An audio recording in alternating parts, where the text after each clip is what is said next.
Your entire platform is anti-Trump. And I'm not saying I'm pro-Trump. What I'm saying is, what do you believe in? I got another red-pilled leftist for you. Are you guys watching this woman on Instagram? Her name's Moj. I believe that's how you pronounce it. She's awesome. She probably hates all of us, but she's amazing. And I am watching her wake up to the left's insanity, just like I did, Sage, when you and I had this conversation where you're going, what's happening to you, Jillian Michaels? And Dave, you and I have talked about this. And Drew, you and I, all 3 out of the 4 of us have had this moment. Behold Moj waking up to the left's insanity. A word of advice to the Democrats. You are literally making it impossible for me to stay in your crew. Very difficult. And I'll tell you why. You're acting like you don't understand how we got here. We got here because of Jimmy Carter. We got here because of the JCPOA, which gave this regime $100 billion, allowed for them to enrich.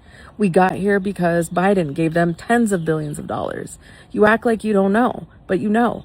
You are literally, I don't know what you stand for. You don't stand with the people of Venezuela. You don't stand with the people of Ukraine. You definitely don't stand with the people of Iran. You don't stand with the people of Palestine. I don't know who you stand with. You voted through the big blue bill. You were a part of how we got here with ICE. So it's like so confusing because your entire platform is anti-Trump. And I'm not saying I'm pro-Trump. What I'm saying is, what do you believe in?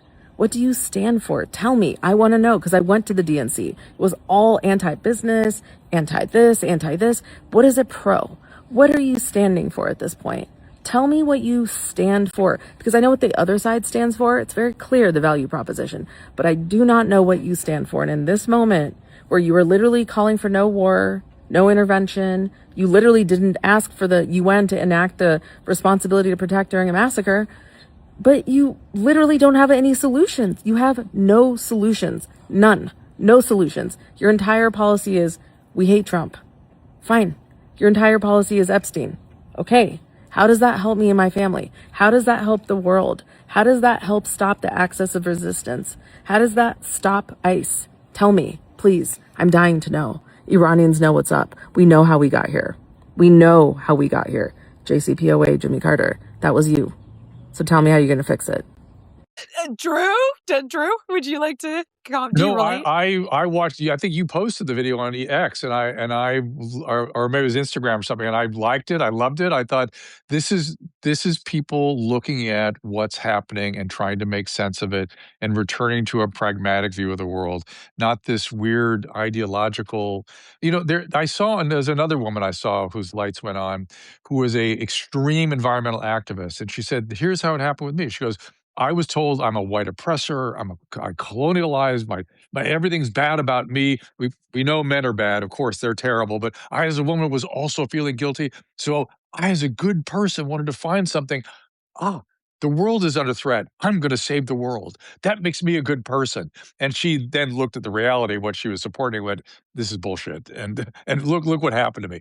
We have to be careful. We are appealing to people's best natures and distorting them and using them. It's a brainwashing technique, and people are waking up. I would just say quickly on this, I like seeing those stories, and obviously I've seen gajillions of them and received tons of emails about it, and people come up to me all the time and tell me that, they saw what I went through and they went through something similar and all that stuff. She's still muddled, I think, about a lot of things. She ends it by saying, how do we stop ICE? I think she's obviously confused about the Palestine thing and whatever, but it is give it time, Dave. It's good to see when the Democrats have had such hegemonic control over the culture for so long that it's good to see that people are suddenly looking at the puzzle and going, these pieces don't fit. So I'll always take that. And because I believe the truth is undefeated, she'll get there. She'll get there.